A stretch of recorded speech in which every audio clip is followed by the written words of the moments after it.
dan murid dan seterusnya, itu maka hancurlah tatanan itu karena orang akan saling ber apa namanya saling marah-marahan karena tidak dapat menerima perilaku kasar dari orang lain. Kesusilaan juga artinya menghormati. Ya. Jadi karena kita menghormati orang lain, maka kita berlaku sopan. Sopan kepada orang lain juga artinya menghormati orang lain. Menghormati orang lain artinya menghormati diri kita sendiri. Dan itu adalah wujud dari perbuatan kebenaran dan benihnya adalah cinta kasih. Kemudian kita lihat Pancasila yang keempat. Sila yang keempat. Kerakyatan yang dipimpin oleh hikmat kebijaksanaan dan permusyawaratan perwakilan. Nah, karena Indonesia itu sudah bersatu, ya, yang disebut dengan rakyat-rakyat, maka persatuan itu harus dipimpin. Harus dipimpin. Dan orang yang memimpin itu harus bijaksana. Kemudian cara memimpinnya itu juga harus dengan win-win solution, tidak memaksakan kehendak, tetapi dengan musyawarah, menerima, mendengarkan semua semua ide-ide, semua saran, semua usulan dari para rakyat-rakyat itu sehingga para rakyat merasa terwakili dan merasa bahwa saran dan pendapatnya itu diterima dan kemudian dirangkum di dalam suatu keputusan yang bijaksana. Nah, kita lihat di sini urutan yang keempat dari 5 kebajikan adalah kebijaksanaan. Jadi kebijaksanaan itu merupakan suatu bentuk kearifan yang mengutamakan keharmonisan. Jadi kebijaksanaan di dalam memutuskan sesuatu itu adalah mengutamakan pada bersatunya dan harmonisnya komponen-komponen yang ada di dalamnya. Kebijaksanaan memihak kepada persatuan, memihak kepada keharmonisan. Kebijaksanaan tidak boleh kaku dan tidak boleh hanya memihak pada kelompok tertentu, karena apabila itu dilakukan, maka akan mencederai persatuan, akan merusak keharmonisan. Sehingga sila-sila di atasnya itu satu persatu bisa hancur apabila dirusak sila yang keempat ini. Setelah itu kita lihat sila yang kelima, keadilan sosial bagi seluruh rakyat Indonesia. Keadilan sosial itu merupakan pembuktian daripada pelaksanaan keputusan dari yang telah diputuskan bersama. Itu merupakan wujud daripada perbuatan di mana di dalam bahasa agama Konghucu adalah perkataan dan perbuatan menjadi satu. Apa yang dikatakan itulah yang dilakukan, diwujudkan. Dan apa yang dikatakan itu merupakan keputusan atau rumusan yang sudah dimusyawarahkan oleh para wakil-wakil rakyat yang sila keempat itu. Jadi dari sila keempat itu keputusannya itu diwujudkan di sila kelima. Apa yang diputuskan, apa yang dikatakan itu dilakukan. Dan itu berlaku sama rata kepada seluruh rakyat Indonesia. Sehingga di situ muncul atau timbul atau konsekuensinya adalah bahwa para pemangku pemerintah itu dapat dipercaya karena apa yang diputuskan, apa yang dijanjikan itu diwujudkan. Nah, kita lihat kebajikan yang nomor 5 adalah Shin, dapat dipercaya. Shin adalah apa yang dikatakan itu diwujudkan sesuai perkataannya. Ya. Dan apa yang ada di dalam hatinya itu juga yang diucapkan sesuai dengan maksud daripada hati. Jadi itu beda dengan apa yang ada di hati, lain yang diucapkan. Lain yang diucapkan, lain pula yang dilakukan. Itu tidak shin, itu tidak dapat dipercaya. Shin dapat dipercaya adalah apa yang ada di hati, itulah yang diucapkan. Jadi yang diucapkan adalah sesuai dengan hatinya, tidak ada apa namanya eh, tidak ada kemunafikan, ya. Kemudian apa yang diucapkan itu diwujud nyatakan, itulah maka dapat dipercaya. Demikian juga di keadilan sosial bagi seluruh rakyat Indonesia. Keputusan-keputusan yang sudah diambil di dalam permusyawaratan perwakilan itu diwujudkan dalam perbuatan dan berlaku sama rata kepada seluruh rakyat Indonesia. Nah, ini mungkin cocok logi ya, karena urutan-urutan dari 5 kebajikan yang tertulis di dalam kitab suci agama Konghucu itu sudah lama, berusia 2000-an tahun sejak Nabi Konghucu menjilid kembali, menata kembali kitab-kitab suci Luciao. Kok kebetulan itu Pancasila sebagai dasar ideologi negara Indonesia, urutannya, logikanya pas sama persis dengan 5 kebajikan yang dipromosikan oleh Nabi Konghucu. Jadi ini tentu suatu yang luar biasa dan suatu berkah yang telah dianugerahkan oleh langit kepada bangsa Indonesia, dan kita harapkan dengan konsekuen dan konsisten mengamalkan Pancasila ini, Indonesia akan menjadi sebuah negara yang jaya, yang makmur. Ada satu yang saya mungkin ingin menjelaskan tentang keadilan dan kebenaran ini.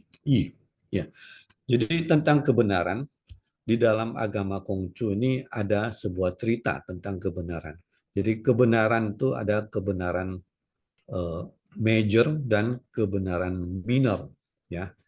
Kebenaran besar dan kebenaran kecil. Kebenaran besar adalah kebenaran bagi diri sendiri, tetapi kebenaran kecil adalah kebenaran bagi diri sendiri, tetapi kebenaran besar adalah kebenaran untuk persatuan dan keharmonisan, atau untuk kemanusiaan yang lebih besar. Nah, ada sebuah cerita. Mungkin teman-teman ada yang sudah mendengarkan. Nah, versi cerita ini ada beberapa versi. Jadi salah satu versi yang saya ceritakan adalah seorang murid Nabi Konghucu yang sangat pandai, itu bernama Yuan Yuan, ya, Ganyan. Dia itu suatu ketika dia di pasar, ya, dia berjalan-jalan di pasar, di pajak, tempat jualan. Kemudian dia melihat seorang pedagang menimbang jualannya dan dijualkan kepada seorang pembeli. Lalu di perhitungannya itu ya sang pembeli itu karena penjualnya itu kurang kurang berpendidikan sehingga dia itu sering salah-salah ya.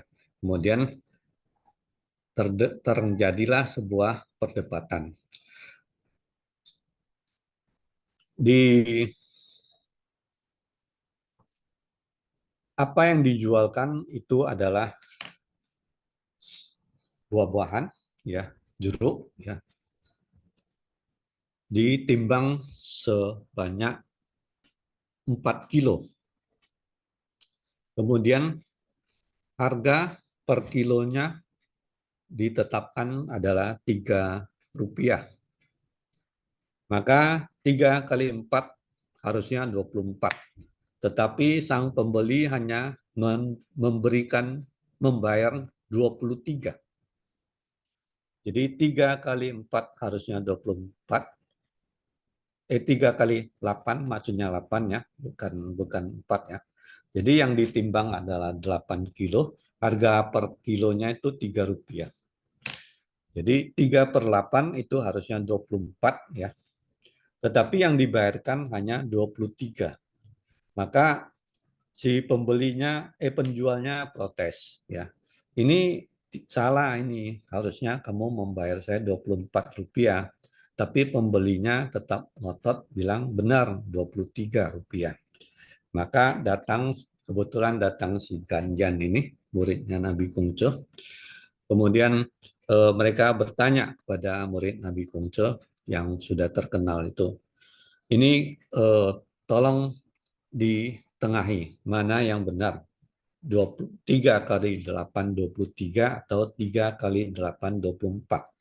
Maka Ganjan mengatakan yang benar adalah 3 kali 8 sama dengan 24. Lalu pembeli ini yang mengatakan 3 kali 8 23 itu tidak mau kalah.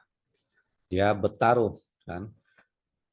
Kalau saya yang salah, saya akan memotong telinga saya satu.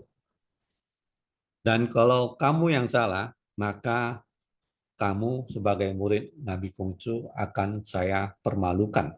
Kamu harus melepas topi kamu dan menguraikan rambut kamu itu. Jadi zaman dahulu pria dewasa wajib memakai topi dan rambutnya itu harus diikat dengan rapi. Apabila tidak demikian, itu dikategorikan sebagai tidak sopan, tidak mengenal kesusilaan. Maka setelah berdebat kusir cukup lama, lalu mereka memutuskan untuk menghadap Nabi Kongce. Ya, Nabi Kongcu. Mereka datang beramai-ramai ke tempat tinggal Nabi Kongcu. Lalu sang pembeli yang mengatakan 3 kali 8 itu adalah 23, mengajukan pertanyaan kepada Nabi Kongcu. Mana yang benar, Guru? 3 kali 8, 23, atau 3 kali 8, 24. Kalau saya tetap mempertahankan 3 kali 8 sama dengan 23. Kalau saya salah, saya akan mempertaruhkan telinga saya. Kalau saya benar, maka si Ganyan ini harus melepas topinya dan rambutnya harus dicerai-beraikan untuk dipermalukan di depan umum. Karena Nabi Kongce setelah mempertimbangkan kedua dampak yang akan terjadi tersebut, Nabi Kongce membenarkan 3 kali 8 adalah 23. Itu benar.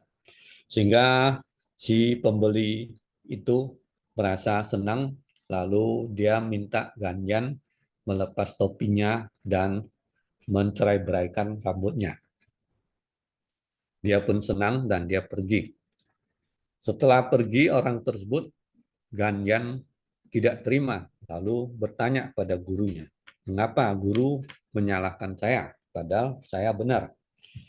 Maka Nabi Kungce mengatakan, benar dan salah itu harus dilihat dampaknya. Kalau kamu memang benar, 3 kali 8 itu 24. Tetapi kalau saya mengatakan kamu benar, dampaknya adalah si pembeli itu dia akan memotong telinganya dan itu kerugiannya atau kerusakannya cukup berat. Sedangkan kalau saya salahkan, meskipun kamu benar, itu hanya kamu dipermalukan dengan melepas topi dan rambutmu dicerai-beraikan. Jadi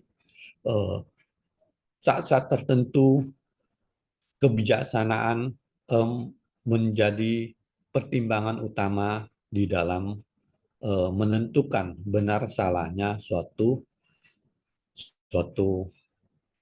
persoalan. Kadang yang benar itu dikalahkan dan yang salah itu dimenangkan, bukan berarti yang benar itu adalah salah, yang salah itu adalah benar, tetapi adalah tujuannya untuk mengendalikan situasi agar tidak menjadi buruk. Jadi itulah kebijaksanaan di dalam yang sering dipercontohkan oleh Nabi Kongce kepada murid-muridnya bahwa jangan bersikap kukuh, tetapi kepentingan orang banyak itu lebih diutamakan. Keharmonisan kelompok orang banyak itu harus lebih diutamakan.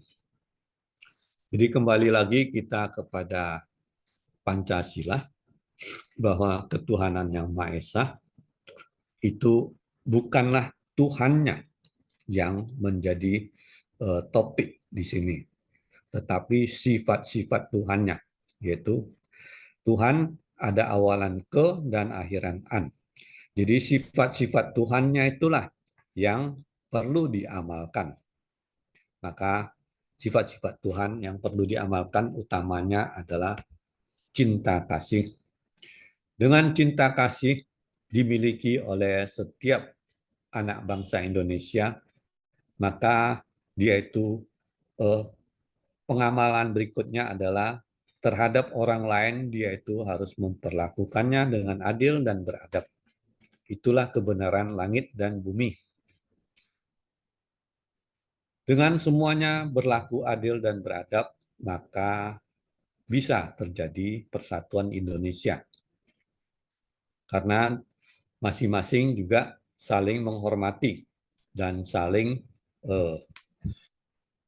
memperlakukan dengan sopan dan penuh dan mengikuti adat tata krama yang berlaku dalam kearifan masyarakat. Kemudian karena sudah terjadi persatuan, maka rakyat itu harus dipimpin, karena kelompok orang yang tidak dipimpin itu akan bahaya, akan menjadi liar, dan melakukan hal-hal yang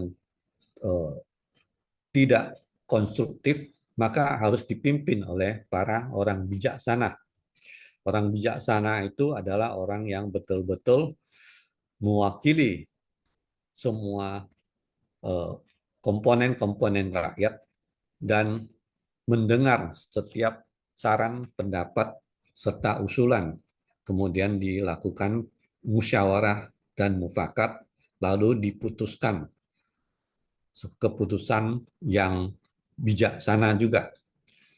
Dan keputusan itu diwujudkan menjadi sebuah perbuatan, maka yang berlaku untuk seluruh rakyat Indonesia. Disitulah keadilan sosial, dan dengan demikian sang pemimpin atau pemerintahan itu dapat dipercaya karena apa yang dirumuskan itu merupakan merupakan suara hati daripada rakyat, dan apa yang dirumuskan itu kemudian dilaksanakan sesuai rumusannya. Sehingga itulah disebut juga dapat dipercaya. Demikianlah Bapak Ibu semuanya pemaparan saya yang kurang lebih mungkin ada yang kurang tepat, mohon dapat koreksi dan diberi saran dan pendapat. Dan kita juga mohon petunjuk dari Bapak Ibu tokoh agama semuanya agar dapat memberikan bimbingan lebih baik. Baiklah, salam kita semua bersaudara. Waktu saya kembalikan kepada Wense Lucia. Terima kasih. Terima kasih, Biasa Johan Ajuan telah menguraikan Pancasila dan 5 kebajikan di dalam agama Konghucu. Cukup panjang dan cukup dalam ya, sehingga kita perlu mencermatinya. Baiklah, sebelum nanti pada sesi tanya jawab, kami minta pada Bapak Yusi dari Katolik untuk memberikan tanggapannya. Silahkan Pak Yusi. Selamat malam Pak Yusi. Salam semua saudara. Baik, terima kasih Ko Acuan atas pemaparannya. 5 kebajikan dalam agama Konghucu juga tidak jauh berbeda dengan dari kami Katolik. Karena dari kami Katolik ada hukum kasih, dan itu ada di Injil Matius bab yang ke-22 ayat yang ke-37 sampai dengan 40. Bunyi dari hukum kasih ini di dalam Injil Matius ini yaitu kasihilah Tuhan Allahmu dengan segenap hatimu dan dengan segenap jiwamu dan dengan segenap akal budimu. Dan memang ini hukum yang terutama dan yang pertama. Kemudian yang kedua, yang sama dengan itu, ialah kasihilah sesamamu manusia seperti dirimu sendiri. Pada kedua hukum ini, tergantung seluruh hukum Taurat dan kitab para nabi. Di samping itu, ajaran untuk mengasihi juga ada di dalam Injil Matius atau yang lainnya. Aku memberikan perintah baru kepada kamu supaya kamu saling mengasihi sama seperti aku telah mengasihi kamu, demikian pula kamu harus saling mengasihi. Karena dengan demikian orang akan tahu bahwa kita ini adalah murid-murid Kristus, yaitu jikalau kita saling mengasihi. Begitu yang dapat kami sampaikan, Cik Lucy. Terima kasih. PT Tontien. Terima kasih Pak Yusi. Ya, ternyata di antara agama-agama yang berbeda ada nilai-nilai yang sama, yaitu adanya kasih ya, cinta kasih. Nanti mungkin bisa dibahas lebih lanjut. Kita mintakan dahulu kepada Bapak Ketut Putra. Bapak Ketut Putra dari Hindu. Silahkan Pak Ketut. Terima kasih Bu. Salam semua saudara. Salam Pancasila. Apa yang tadi diuraikan sangat baik sekali. Dikaitkan dengan Pancasila. Dikaitkan dengan Pancasila. Nah, kalau di Hindu mungkin sudah pernah juga disampaikan oleh narasumber kita dari Hindu. Ada yang kami sebutkan adalah ada Pancasrada. Pancasrada itu adalah 5 keyakinan kita. Yang pertama itu adalah percaya dengan adanya Tuhan. Yang kedua, percaya dengan adanya Atman. Yang ketiga, percaya dengan adanya karma bala. Yang keempat, percaya dengan adanya punarbawa atau inkarnasi. Yang kelima, percaya dengan adanya moksa. Nah, di sini moksa ini adalah tujuan tertinggi dari agama Hindu. Jadi bukan surga, tujuannya adalah moksa. Kalau moksa itu berarti kita sudah menyatu dengan Tuhan. Itu menurut kata moksa itu sendiri. Kita sudah menyatu dengan Tuhan. Nah, seandainya kami contohkan, seandainya kita misalnya alam yang alam besar ini dengan alam air di dalam diri kita itu unsurnya adalah sama. Sama ya, jadi alam raya makrokosmos dengan mikrokosmos itu jadi unsur-unsurnya adalah sama. Nah, ada juga istilah di Hindu adalah Pancapilar. Pancapilar itu hampir-hampir mirip dengan apa yang diuraikan narasumber tadi. Yang pertama itu Satya. Satya itu kebenaran. Ya, yang kedua Dharma. Dharma itu kebajikan. Yang ketiga Prema. Prema itu cinta kasih. Yang keempat Santi. Santi itu kedamaian. Yang kelima Ahimsa. Ahimsa itu tanpa kekerasan. Tidak hanya membunuh tapi tanpa kekerasan. Itu mirip apa yang diuraikan narasumber tadi. Cuma ada satu kedamaian yang di sini ada yang ada sedikit di Hindu. Nah, untuk itu kita itu sebetulnya perlu dengan panca satya. Nah, ini kalau kita bicara dengan Pancasrada, Pancasila, perlu dengan adanya panca satya. Yang pertama satya wacana. Ya, satya wacana itu setia kepada apa yang kita bicarakan tadi, sudah disampaikan, harus kita apa yang kita bicarakan itu yang ada dalam pikiran kita, dan itulah kan yang akan kita laksanakan. Yang kedua satya samaya, jadi janji, setia pada janji. Yang ketiga satya ardaya, itu setia pada apa kata hati. Yang keempat satya mitra, itu adalah setia kepada teman. Dan satya laksana adalah setia kepada perbuatan. Nah, itu mungkin beberapa dari Hindu dapat kami sampaikan.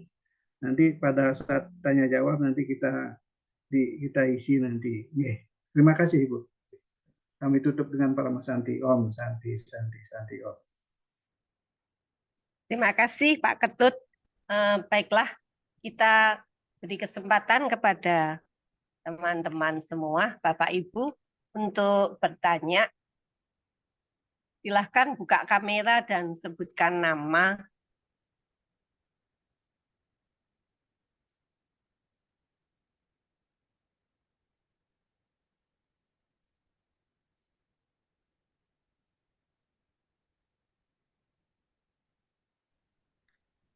Maaf moderator, di situ kelihatannya Oh ya, ini ada dari Mas. Ya, maaf ya. Saya baru buka chat. Ada Gus Nizam. Silakan Gus Nizam dari Islam. Ya, terima kasih. Terima kasih, Gus. Salam semua saudara. Alhamdulillah, wassalatu wassalamu ala rasulillah wa ala alihi wa sahbihi wa wala la hawla wa la quwata illa billah wa ba'd. Jelas sekali dan sangat rinci pemaparan Pak Juan dalam menguraikan 8 kebajikan yang diselaraskan atau temukan benang merahnya dengan 5 ideologi bangsa kita, yaitu Pancasila, di mana sesungguhnya memang inti dari ajaran semua agama secara globalnya sama. Perbedaannya hanya pada pelaksanaan atau cara untuk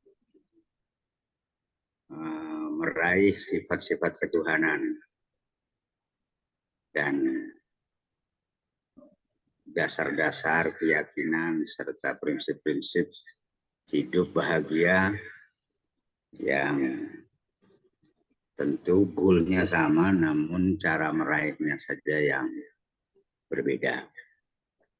Dari sini setiap kita hendaknya mengerti dan memahami serta kemudian menghormati cara tiap-tiap agama dalam meraih sifat ketuhanan yang Maha Esa, kemudian kemanusiaan yang adil dan beradab, lantas jiwa persatuan Indonesia, dan jiwa kerakyatan yang dipimpin oleh umat dan seterusnya, serta jiwa yang berkeadilan sosial untuk semua. Maka alangkah lebih baiknya seandainya tiap-tiap tokoh, masing-masing tokoh yang telah sama dalam visi misi MP membuat ringkasan atau rangkuman dari masing-masing agama yang tujuannya menguatkan atau menjabarkan 5 nilai ideologi bangsa kita dari perspektif agama masing-masing. Saya rasa itu akan sangat menarik untuk disuguhkan kepada saudara-saudara kita setanah air, agar dalam menjalani keyakinannya masing-masing tidak sampai menjadi aliran keras atau ekstrim yang mudah salah paham dan buruk sangka kepada agama lain. Saya juga sudah coret-coret untuk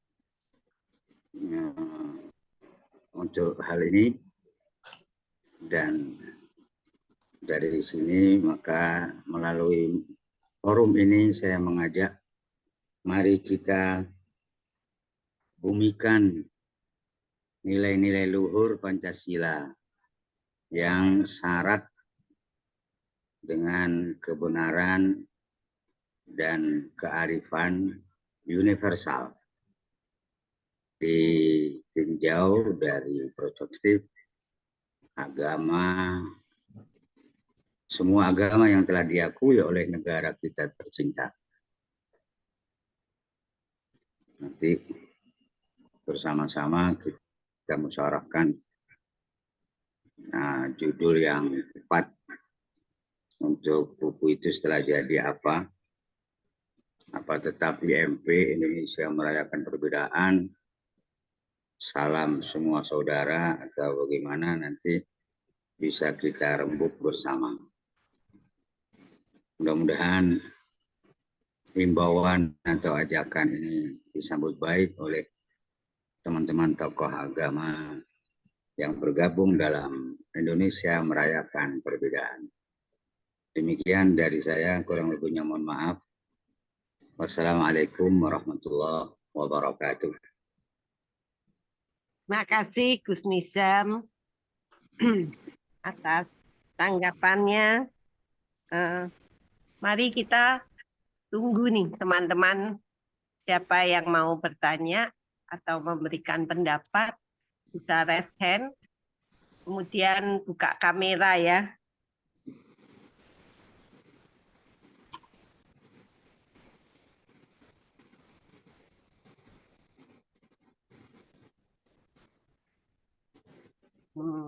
Ada siapa nih?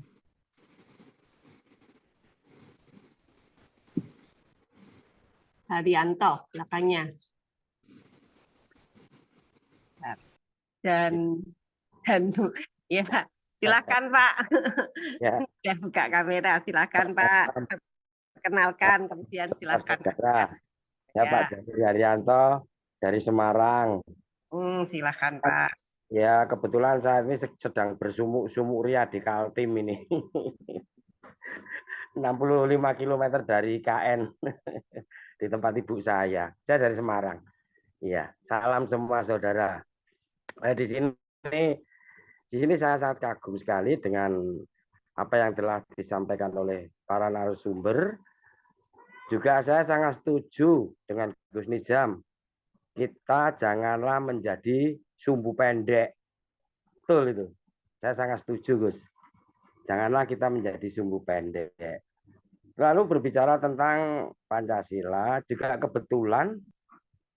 kebetulan itu apa ya?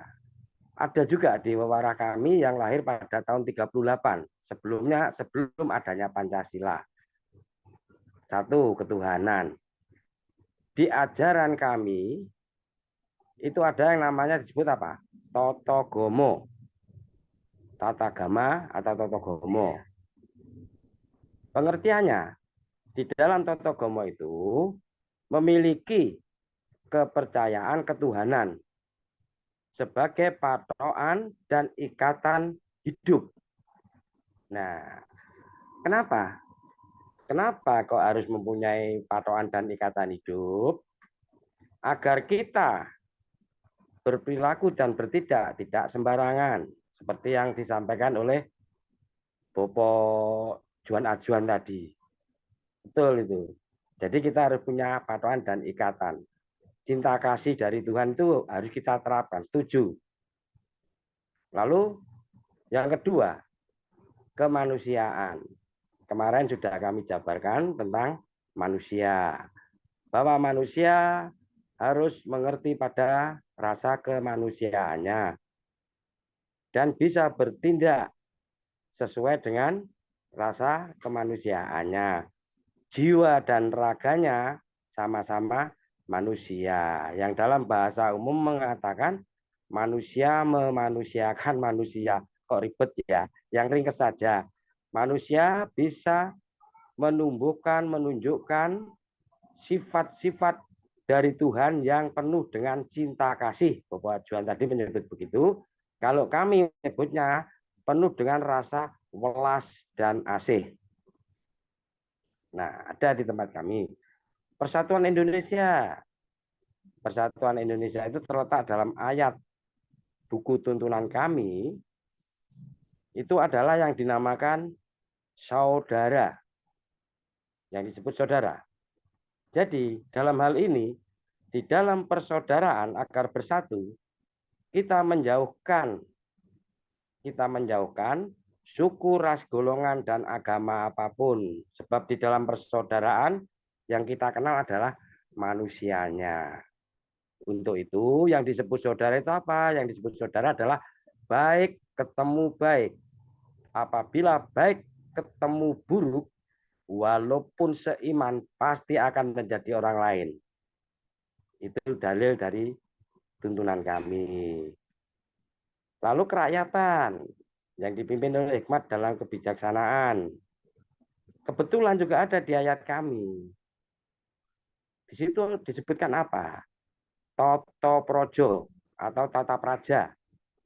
Tata praja seperti yang disampaikan oleh Bapak siapa tadi? Yang dari Bali tadi, dari Hindu tadi, Satya tadi, ya. Di dalam tuntunan kami disebut Setya Tuhu. Satya Tuhu. taat patuh pada peraturan negara dan pemerintahan agar tata dan tentram. Juga keadilan sosial. Nah, disinilah keadilan sosial kadang-kadang itu banyak yang salah mengartikan. Kebanyakan. Kenapa? Loh, katanya keadilan sosial. Tapi saya kok tidak seperti yang lain. Yang lain punya mobil. Saya juga punya mobil, tapi digeret pakai tali. Itu. Jadi persepsi-persepsi yang salah. Yang namanya keadilan sosial itu bukan berarti sama menurut kemampuan dan keterampilan dalam berusaha memenuhi hajat hidup. Jadi di sini sangat saya sayangkan banyak dari kita-kita ini manusia yang mengeluh seperti itu tentang hal-hal tersebut.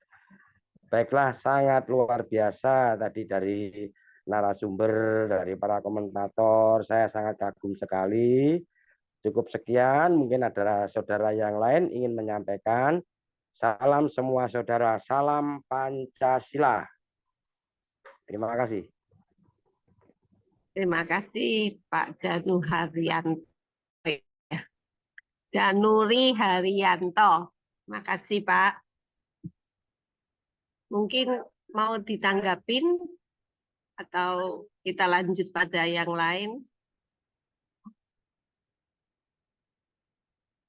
Silakan yang lain yang mau bertanya atau memberikan tanggapannya.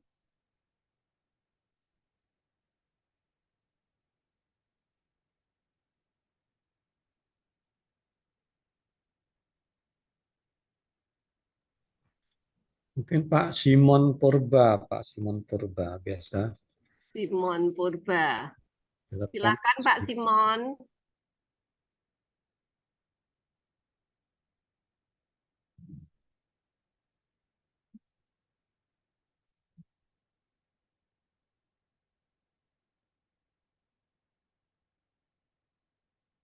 Mana Pak Simon?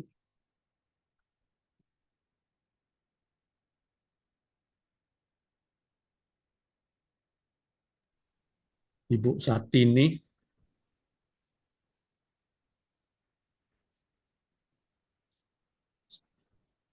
Silakan Ibu Satini. Ibu Satini.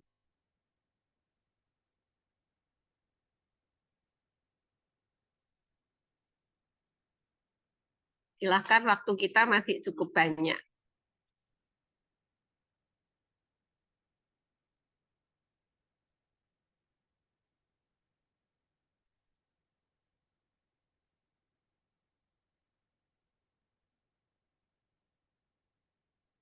Mungkin Ajuan mau menambahkan dulu supaya teman-teman bisa punya gambaran untuk bertanya. Baiklah, terima kasih atas tanggapan dan penambahan daripada Bapak-Bapak, ya, Bapak Ade, Bapak Januari, Bapak Kusnisam, Pak Josi, dan lainnya. Memang sangat kita sebagai komponen bangsa Indonesia mestinya sangat bersyukur dengan kondisi yang kita terima sampai saat ini, bahwasanya di belahan dunia lain tidak seberuntung kita yang di Indonesia. Dan kita juga perlu mempersiapkan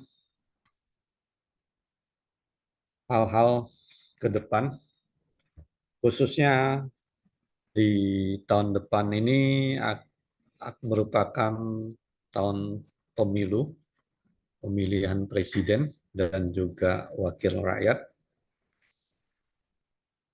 Tentu kita harus memiliki pandangan-pandangan yang baik agar terpilihnya pemimpin-pemimpin yang dapat meneruskan cita-cita bangsa ini. Nah, di samping yang dekat, kita juga harus memikirkan yang jauh. Yang jauh itu adalah saat ini kita sedang berada di dalam kemajuan teknologi yang luar biasa, yang orang menyebutkannya sebagai era 5.0, era society 5.0. Era society 5.0 merupakan saat ini adalah bahwasanya segala sesuatu di dalam kehidupan ini sudah tidak dapat terlepas daripada IT, ya, internet, kemudian robotik, kemudian drone, dan digital, media sosial digital maupun hal-hal digital yang lainnya. Kita di Indonesia masih sepertinya belum begitu merasakan dampaknya. Tetapi di beberapa negara maju, khususnya di China, itu orang-orang yang usia di atas 60 tahun, itu sampai-sampai mereka itu kesulitan apabila keluar rumah. Karena ketika keluar rumah, semua mereka itu membayar hanya dengan handphone ataupun semuanya dibayar dengan handphone secara elektronik. Maka uang kertas tidak berguna. Bagi generasi tua yang gaptek, mereka kebingungan. Kemudian naik kereta MRT, naik melakukan transaksi dan lainnya itu juga semua sistem digital. Ini merupakan suatu tantangan. Kemudian juga di mana adanya transportasi tanpa pengemudi, tanpa supir, semua otomatis. Kita di Indonesia bakal akan menghadapi ini, cepat atau lambat. Nah, apa yang sudah masuk ke Indonesia dari dampak negatifnya kemajuan teknologi digital ini adalah banyaknya muncul penipuan-penipuan dari medsos, dari elektronik, secara elektronik. Beberapa di antara kita mungkin sudah menjadi korban. Ini menunjukkan bahwa batas-batas negara itu sudah hampir tidak ada dengan kemajuan teknologi sekarang ini. Kemudian juga dari segi akhlak dan moralitas itu juga terancam. Perlu kita semua merenungkan dan mempersiapkan diri untuk mengawal ideologi negara Pancasila ini agar dapat lestari, berlangsung lebih lama lagi ke depan, dan juga melakukan beberapa penyesuaian serta pengamanan agar kita ini tidak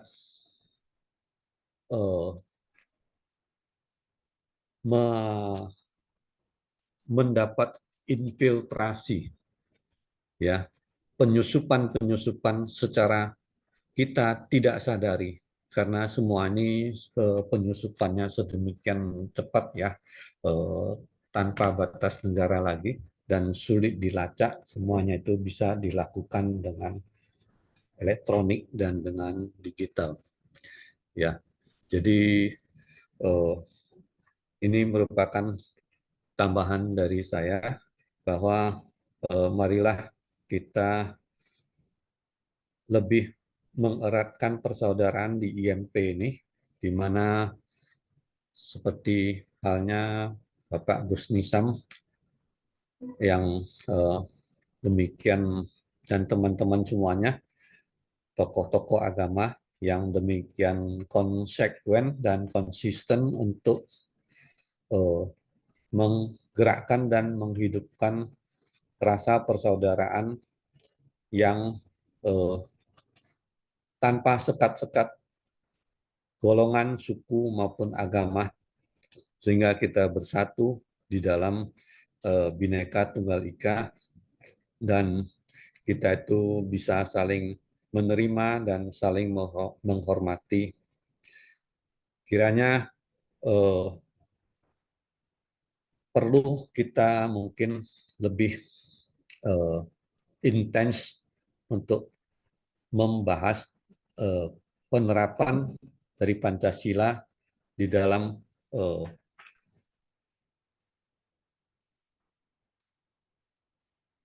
penghayatan agama kita masing-masing, agar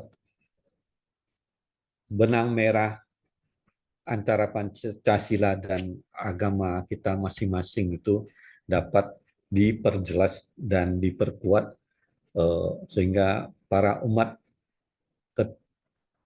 dengan menghayati agama masing-masing juga berarti juga dapat menghayati dan mengamalkan Pancasila. Mungkin demikian Bapak Ibu semuanya, dan kiranya dapat ditambahkan bila ada yang ada saran dan pendapat. Terima kasih. Ya, silakan Pak Ketut Kutra. Terima kasih Pak Johan Ajuan, ya, sangat luar biasa. Saya menyampaikan sedikit supaya betul-betul kita, tadi Bapak mengatakan bahwa kita sangat bersyukur sekali menjadi orang yang berada di Indonesia. Di tempat lain keadaannya berbeda, ya. Nah, untuk itu Bapak, Ibu, saudara saya semuanya, mari saya mengajak mewujudkan sikap toleransi. Apa itu? Sikap toleransi itu adalah tidak memaksakan ajaran sendiri kepada orang lain, tidak mengganggu ibadah orang lain, tidak merendahkan dan menghina agama orang lain, menjaga toleransi dengan penganut agama lain, tidak melakukan diskriminasi kepada penganut agama lain, berbuat baik kepada semua orang, tidak saling menyalahkan. Nah, bila ini Bapak-bapak, Ibu-ibu dapat kita lakukan bersama, maka kita akan menjadi saudara. Semua jadi saudara, ya, seperti tema. Dan kami tambahkan sedikit, Bapak. Ada tadi kata-kata kita bersaudara. Kalau istilah Jawa, saya memang orang Bali, tapi istilah Jawa ada istilah seduluran. Ya, seduluran. Perlu kita catat, seduluran itu adalah kita tidak bersaudara, tetapi melebihi saudara. Bisa dimengerti, Pak Nge? Jadi keseduluran itu meskipun kita tidak bersaudara, tetapi melebihi daripada bersaudara. Seduluran adalah anugerah. Seduluran adalah menyayangi, bukan menyaingi. Seduluran adalah mendidik, bukan membidik. Seduluran adalah merangkul, bukan memukul. Nah, ini beberapa ini yang kami sampaikan. Mudah-mudahan kepada bapak-bapak, ibu-ibu dapat juga kita semua bersatulah istilahnya, tidak ada lagi perbedaan di antara kita. Ada sedikit kata-kata bijak dari Mahatma Gandhi, bapak-bapak. Perlu kami sampaikan sedikit. Muhammad Gandhi ditanya oleh seorang anak muda, menurut Bapak agama apa yang terbaik? Karena Muhammad Gandhi kan beragama Buddha ya. Nah, diperkirakan jawabannya pasti nanti agama Buddha lah agama yang terbaik. Tetapi beliau mengatakan bahwa agama terbaik itu adalah agama apapun yang bisa membuatmu lebih welas asih, lebih berpikiran sehat, lebih objektif dan adil, lebih menyayangi, lebih manusiawi, lebih mempunyai rasa tanggung jawab, lebih beretika, lebih mencintai. Nah, agama itulah, agama yang mempunyai kualitas seperti itulah agama yang terbaik. Jadi mari kita bersama tokoh-tokoh agama ini, mari kita bersama-sama melaksanakan ini. Lebih welas asih, lebih berpikiran sehat, lebih objektif. Jadi agama kita semuanya adalah agama yang terbaik. Mungkin itu Bapak, Ibu yang kami sampaikan. Terima kasih. Terima kasih Pak Ketut. Sangat indah sekali ya. Seduluran itu saudara. Saudara itu bahkan melebihi kakak adik ya Pak Ketut ya. Kita tunggu yang lain, silahkan.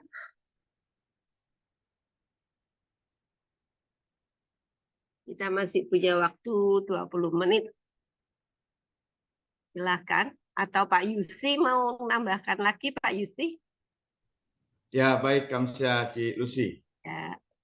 5 kebajikan tadi yang sudah kita dengarkan bersama-sama dari Ko Acuan, cinta kasih, kebenaran, kesusilaan, tata krama, kebijaksanaan, dan dapat dipercaya, memang inilah yang kita alami semua.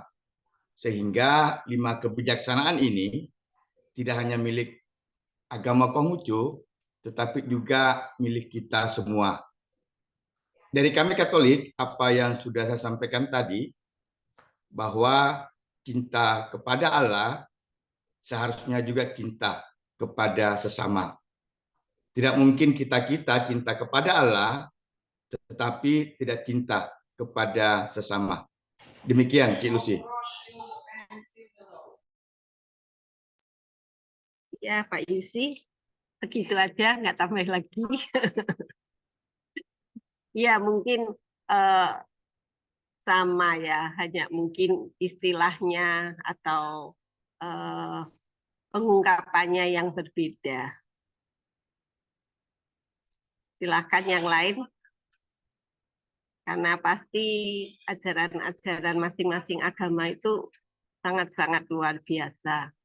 Dan sepertinya kalau kita menjalankan ajaran agama, pastinya tidak bertentangan dengan dasar negara Indonesia ya, yaitu Pancasila. Kan seperti itu ya, Ajuan ya. Jadi kalau kita menjalankan ajaran agama, sama saja kita menjalankan sila-sila di dalam Pancasila itu sendiri. Tidak bertentangan. Maka kita tidak boleh memilih antara agama dan Pancasila. Karena kalau dari uraian dari tokoh-tokoh agama tadi, itu merupakan sesuatu yang sangat selaras ya. Yang tidak bisa dipisahkan satu dengan yang lainnya. Silahkan teman-teman boleh kami menambahkan sedikit dari Pak Silakan. Haryanto? Iya, ya sedikit aja. Kamera, Pak. Ya, saya sangat sepakat dengan apa yang disampaikan oleh Pak Yusi tadi. Sangat sepakat. Karena semua agama pasti mengakui bahwa manusia itu adalah perantara dari kehendaknya. Apabila ingin menyampaikan sesuatu, pasti melalui umatnya, yaitu manusia. Jadi saya sangat sepakat sekali. Kalau memang kita berketuhanan dan mengerti akan kehendaknya, ya kita harus baik kepada sesama. Sepakat, Bapak? Sepakat. Karena nun sewu, maaf, kami lahir di tengah-tengah keluarga Pancasila. Adik saya haji. Terus terang saya seorang kepercayaan, ibu saya Katolik. Jadi kami keluarga Pancasila. Tidak ada pertentangan dalam keluarga. Bahkan dengan teman dan tetangga tidak ada pertentangan. Karena ya betul apa yang moderator sampaikan, apa yang kita lakukan dengan kepercayaan agama kita masing-masing secara tidak langsung juga melaksanakan apa yang ada di Pancasila. Sepakat. Salam semua saudara, salam Pancasila. Terima kasih. Terima kasih Pak Yanuli. Pak Yanuli, terima kasih. Kita tunggu yang lain.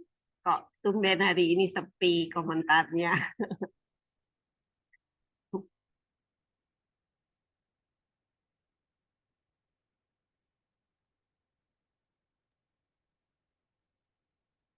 Mungkin bisa dengan Bu Nani. Bu Nani, silakan Bu Nani. Itu Bu Lucia. Ya, Bu Nani Kalau silakan. itu lama nggak membuka kamera ini Bu Nani. Silakan Bu Nani. Ya, itu Ini peserta setia. Ya, untuk presentasinya sudah Ikut. dimunculkan. Bu Nani, mana nih Bu Nani? Salam kenal Bu. Mungkin karena saya yang jarang, karena saya banyak acara juga. Iya, Bu Lucia ini super sibuk ini. Silakan Bu Nani. Bu Nani Tuti. Ini setiap Senin selalu bergabung ini Bu Nani. Terima kasih loh Bu.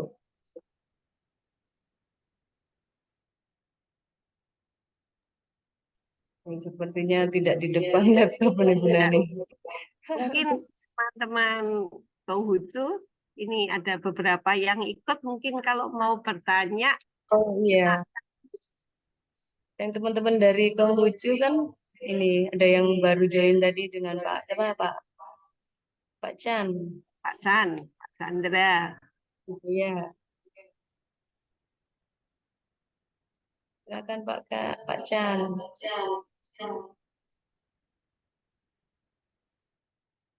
Ya, mungkin tadi pernah ada dikatakan bahwa diskriminasi.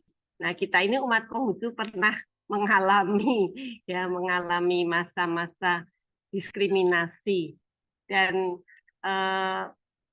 luar biasanya kita ini selama 30 tahun lebih tahan, ya. Kita selalu berbuat baik dan kita sangat cinta pada negara Indonesia ini, sehingga kita walaupun saat itu kita didiskriminasi, kita tetap menjadi warga negara Indonesia yang baik. Ya, itu ya mungkin karena kita dibimbing ya oleh ajaran yang agama Konghucu, kan aslinya bernama Lujiao, agama yang lembut. Ya. Jadi umat agama Konghucu itu lembut, walaupun 30 tahun lebih dibelenggu, kita nggak pernah demo. Dan akhirnya Tuhan memberikan kita kembali kesetaraan, ya, untuk kita bisa bersama-sama menjalankan agama seperti teman-teman yang lain. Itu yang kita syukuri, kita hidup di Indonesia ini sungguh satu berkah yang luar biasa. Kita bisa hidup bersampingan dengan teman-teman dengan penuh kedamaian. Ya, siap ya. Ya, benar sekali. Jadi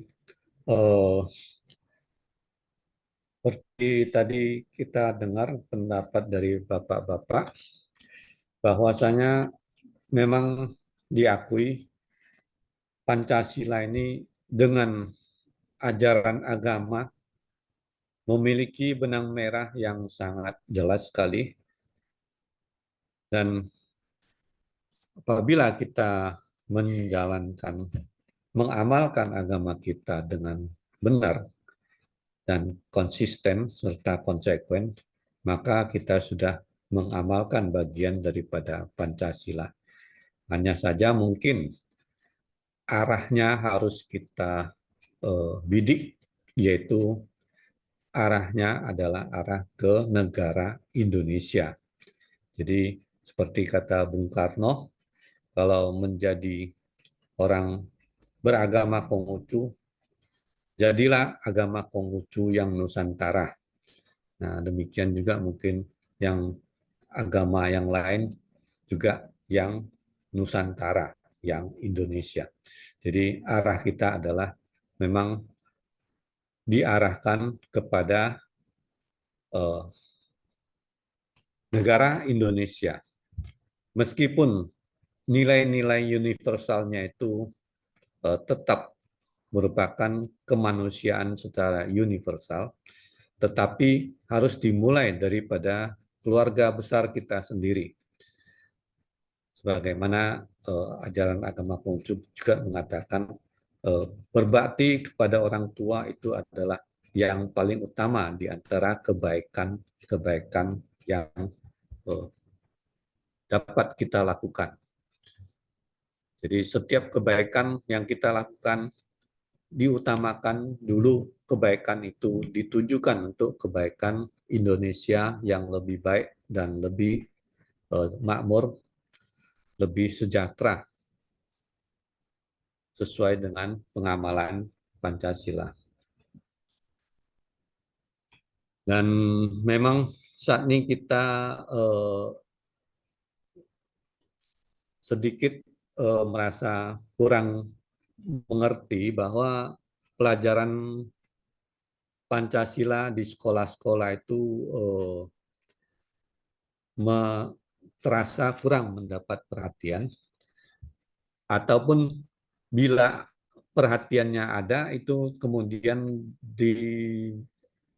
dirangkum dalam bentuk tulisan yang panjang dan buku yang tebal, sehingga untuk memahaminya itu harus membaca dengan hafalan-hafalan yang cukup membuat pusing. Mungkin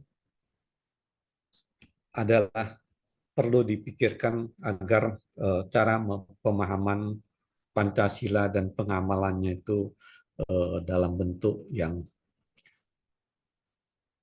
mudah didiskusikan dan mudah dicerna. Dan khususnya adalah tentang pembuktian tentang pengamalan tersebut. Sering yang kita baca di buku-buku pelajaran maupun yang di buku-buku itu adalah semuanya ternyata di lapangannya itu prakteknya berbeda dan bertolak belakang. Mungkin inilah yang perlu kita bersama-sama mengikis menjadi bahwa apa yang dipikirkan itulah yang diucapkan dan apa yang diucapkan itulah yang dilaksanakan. Jadi kita harus menghilangkan kebiasaan yang dipikir dengan yang diucapkan itu berbeda, kemudian yang dilakukan dengan apa yang diucapkan juga berbeda.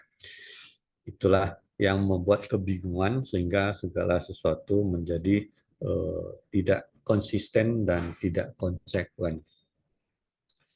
Dan saya pikir kita semua sepakat bahwa memang Pancasila sebagai ideologi negara Republik Indonesia ini adalah akarnya adalah memang dijiwai oleh agama-agama yang ada di Indonesia. Baik itu mulai dari Islam, Kristen, Katolik, Hindu, Buddha, Konghucu, maupun aliran kepercayaan kepada Tuhan Yang Maha Esa, itu ternyata mengkristal kepada kelahiran Pancasila itu tersebut. Hal ini telah kita buktikan bahwa dari segi agama Konghucu ternyata saya cocok-cocokkan ya cocok ya. Kemudian dari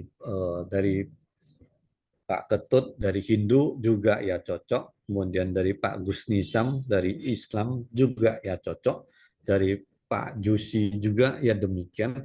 Jadi dari Pak Januari juga demikian.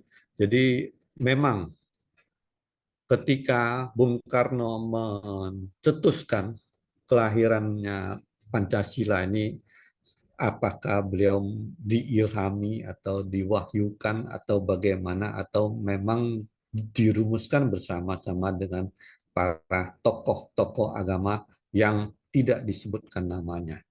Jadi ini adalah anugerah yang luar biasa bagi bangsa Indonesia, dan memang juga sebuah kita bersyukur bahwa sampai saat ini para pemimpin bangsa masih demikian yakin dan percaya tentang kesaktian Pancasila dan tetap setia mempertahankannya serta melestarikannya. Kita berharap ke depan juga demikian, dan di mana sudah terbukti juga bahwa Pancasila ini menjadi pemersatu daripada bangsa Indonesia. Ya, kira-kira demikian Bapak Ibu semuanya dan Bu Lucia. Ya. Terima kasih Cek Saajon. Baiklah, kita masih ada waktu. Kami berikan waktu kepada 3 penanggap untuk memberikan kata-kata akhirnya. Kepada Gus Nizam, silahkan Gus Nizam.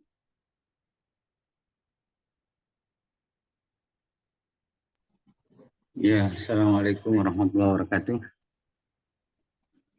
Terima kasih atas kesempatan yang diberikan. Closing statement dari saya atas apa yang disampaikan oleh narasumber adalah bahwa kita sebagai insan beragama hendaknya meyakini kebenaran agama yang dipeluk masing-masing dan menjalankannya dengan sepenuh hati, dengan sungguh-sungguh, agar tiap-tiap kita menjadi penganut atau pemeluk agama yang mencerminkan insan kamil atau manusia paripurna yang telah selesai berproses menuju kehidupan yang abadi, yang itu semua telah kita rasakan di kematian kecil kita, yaitu tidur. Jika dalam keadaan tidur kita, di situ kita merasakan ketenangan, kedamaian, kebahagiaan, maka itu menjadi pertanda di kematian besar nanti. Ialah kematian besar, ialah kehidupan besar yang niscaya kita alami setelah kematian kecil, bisa merasakan kebahagiaan yang hakiki, berada di sisi Tuhan dengan dilimpahi penuh kenikmatan dalam surganya. Semoga kajian yang setiap Senin kita adakan ini menjadikan kesadaran kita semakin meningkat dan kemanusiaan kita semakin adil, semakin beradab, semakin menjunjung tinggi tata krama sempurna kita sebagai manusia yang beragama. Demikian barangkali yang bisa saya simpulkan. Kurang lebihnya mohon maaf. Wassalamualaikum warahmatullahi wabarakatuh. Terima kasih Gus Disem atas closing statement-nya. Kita beralih kepada Pak Yusi. Silahkan Pak Yusi. Ya, Kamsia Cik Lucy. Mungkin closing terakhir dari saya. Marilah kita bersama-sama mengamalkan nilai-nilai Pancasila ini, dan juga marilah kita bersama-sama mengamalkan nilai-nilai hukum kasih di agama dan kepercayaan kita masing-masing. Demikian, Cik Lucy. Kita beralih ke Pak Ketut. Pak Ketut Kotra, silahkan.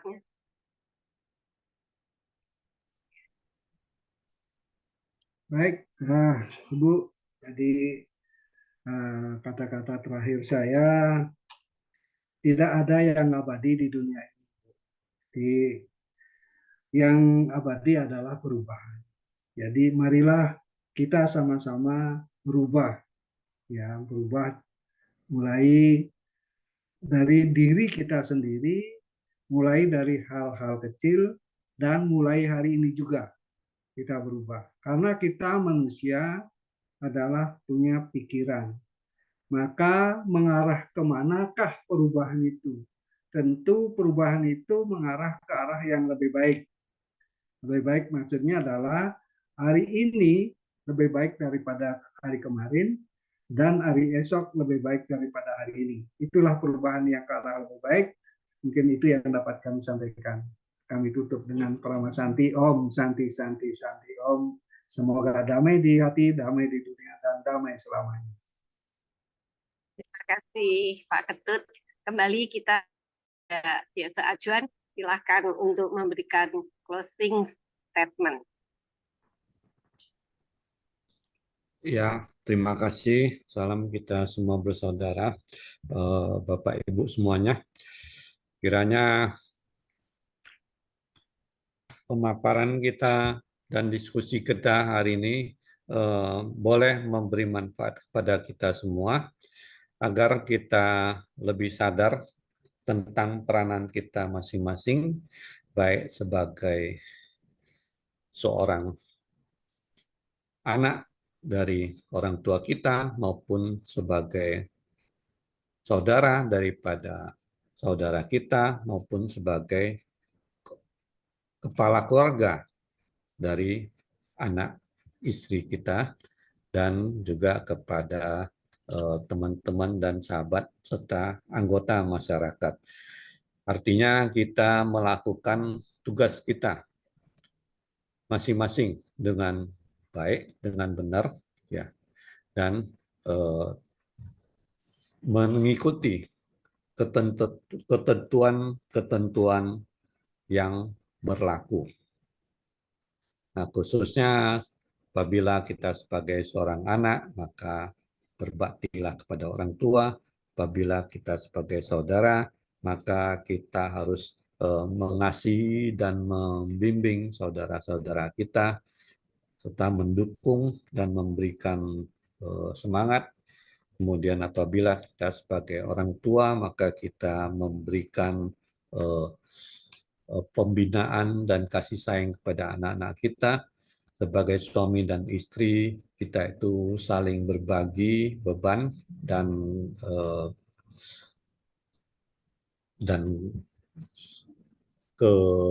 kebahagiaan maupun kesusahan. Dan kepada sesama teman kita harus saling dapat dipercaya, memegang janji, dan kepada negara kita juga melakukan kewajiban-kewajiban kita, yaitu tidak menambah persoalan daripada negara, yaitu menjadi warga masyarakat yang tertib, yang patuh pada peraturan-peraturan, Dan bila kita sebagai seorang siswa lakukan tugas kita sebagai siswa dan PR-PR yang telah diberikan oleh guru kita juga selesaikan dengan baik dan kita lakukan pembelajaran sesuai apa yang diajarkan sehingga kita kelak menjadi manusia yang berguna. Itulah yang di dalam agama Konghucu disebut dengan ulun, yaitu 5 hubungan yang dimuliakan. Apabila semua ini masing-masing dari diri kita melaksanakan dengan konsisten, konsekuen, dan tepat tengah, ya, di tepat tengah, maka dunia atau masyarakat akan terjadi harmonis dan tertib, dan negara juga tertib, sehingga hukum negara pun tidak perlu diterapkan, itu ketertiban bisa terjadi. Jadi selama ini kita lihat di banyak tempat dan banyak wilayah, semua itu masing-masing tidak melaksanakan tugasnya masing-masing, ya, sehingga segala sesuatu menjadi kacau balau dan menjadi benang kusut. Maka kita berharap dengan menebalkan iman kita kepada agama, kita melaksanakan tugas kita masing-masing dengan baik, dan kita kuatkan, kita gaungkan semangat IMP ini terus-menerus agar suara-suara Bhinneka Tunggal Ika ini semakin melebar ke Nusantara sampai bahkan ke pelosok-pelosok. Dan tadi lagu Kita Semua Bersaudara itu sangat inovatif dan sudah memiliki performance yang baru dan luar biasa. Kita salut dengan para pejuang IMP ini. Ya, terima kasih atas kebersamaan kita pada malam hari ini. Salam Pancasila, salam kita semua bersaudara. Salam semua saudara. Terima kasih Cik Ajuan telah menjadi narasumber pada malam hari ini. Kami dari Parakin mengucapkan terima kasih kepada panitia IMP yang telah memberikan waktu kepada kami. Ternyata nilai-nilai kebajikan ada di semua ajaran agama. Itulah benang merah di antara kita semua. Dengan kita menjalankan nilai-nilai kebajikan, dengan menjalankan ajaran-ajaran agama, maka kita akan hidup lebih baik dari hari ke hari, dan kiranya itu yang akan membawa Indonesia pada kerukunan, itu yang akan membawa Indonesia semakin maju ke depan. Maka marilah kita bersama-sama, walaupun agama kita berbeda, tapi nilai-nilai itu sama dan tujuan kita sama. Dengan kita menjadi warga negara yang baik, berarti kita membantu pemerintah menuju Indonesia yang jaya. Terima kasih kepada Mbak Wulan. Waktunya saya kembalikan. Salam semua saudara. Salam semua saudara. Terima kasih disampaikan kepada Ibu Lesia Herawati yang sudah memandu jalannya diskusi dengan sangat baik, dan juga kepada narasumber kita pada malam hari ini dengan Bapak Johan Ajuan. Terima kasih Pak sudah memberikan wawasan yang sangat bermanfaat bagi kita semua. Dan semoga pemaparan dari beliau bisa menambah pengetahuan kita, dan mari kita mengamalkan ajaran agama kita masing-masing dengan mengekspresikan cinta, kasih sayang, welas asih kepada sesama sebagai bentuk penerapan nilai-nilai Pancasila. Baik, saya akhiri. Sampai bertemu Senin depan dengan tema yang lain dan narasumber yang lain. Salam semua saudara. Salam semua saudara. Selamat malam. Sampai jumpa. Terima Salam kasih. semua saudara. Terima kasih kepada para tokoh juga. Salam semua saudara.